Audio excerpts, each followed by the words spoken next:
Hello friends, ഞാനിപ്പോൾ ഓച്ചിറ പരബ്രഹ്മ ക്ഷേത്രത്തിൻ്റെ അവിടെയാണുള്ളത്. ഇപ്പോൾ രാമായണ മാസാചരണത്തിൻ്റെ ഭാഗമായി ഓച്ചിറയിൽ കർക്കിടക സദ്യ നടക്കുന്നുണ്ട്. അപ്പോൾ ഇനി അമ്പലത്തിൽ വന്നപ്പോഴാണ് അറിഞ്ഞത്. അപ്പോൾ ഓച്ചിറയുള്ളവരാണെങ്കിലും ഇതുവഴി പോകുന്നവരാണെങ്കിലും ഉച്ചനേരത്ത് വിശന്നിരിക്കാതെ ഇവിടെ വന്നു കഴിഞ്ഞാൽ നല്ലൊരു സദ്യ കഴിക്കാം. ഇതിൻ്റെ ടൈം വരുന്നത് 12 മണി തൊട്ട് 2 മണി വരെയാണ്. അപ്പോൾ നമ്മൾ ഈ കൗണ്ടറിലേക്ക് കയറുവാണ്. ഞാനൊരു 2 മണിക്ക് വന്നതുകൊണ്ട് തന്നെ ഇവിടെ തിരക്ക് കുറവായിരുന്നു. ക്യൂ നിൽക്കാനുള്ള കൗണ്ടറൊക്കെ അവർ വെയിലും മഴയൊന്നും കൊള്ളാതിരിക്കാൻ വേണ്ടി ഷീറ്റൊക്കെ ഇട്ട് നല്ല രീതിയിലാണ് അവർ അറേഞ്ച് ചെയ്തിരിക്കുന്നത്. ഓഗസ്റ്റ് 16 വരെയാണ് ഇവിടെ കർക്കിടക സദ്യ നടക്കുന്നത്.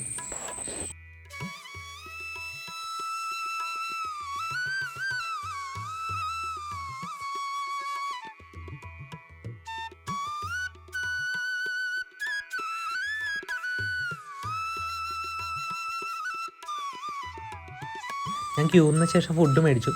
പരിപ്പ്, അച്ചാർ, സാമ്പാർ, അവിയൽ, പിന്നെ പായസം, അങ്ങനെ 3-4 കൂട്ടം കറികളാണുള്ളത്. പിന്നെ അമ്പലത്തിൽ സദ്യ എന്ന് പറയുമ്പോൾ അറിയാമല്ലോ, പ്രത്യേക ടേസ്റ്റ് ആയിരിക്കും. അവിടെ നിന്ന് കഴിക്കാനും പിന്നെ അതിൻ്റെ എല്ലാ കറികൾക്കും ചോറും അവിടെ നിന്ന് കഴിക്കാൻ തന്നെ പ്രത്യേക ടേസ്റ്റ് ആയിരിക്കും. അപ്പോൾ ഇതുവഴി പോകുന്ന ഫ്രണ്ട്സൊക്കെ ഉണ്ടെങ്കിൽ അവർക്കൊക്കെ ഒന്ന് അയച്ചു കൊടുക്കുക. ഉച്ചയ്ക്ക് വന്നു കഴിഞ്ഞാൽ നല്ലൊരു സദ്യ കഴിക്കാം. പിന്നെ ഇവിടെ ഒരുപാട് പേർക്ക് വന്നു കഴിഞ്ഞാൽ ഇരുന്ന് കഴിക്കാനുള്ള സജ്ജീകരണങ്ങൾ ഇവിടെ ഒരുക്കിയിട്ടുണ്ട്.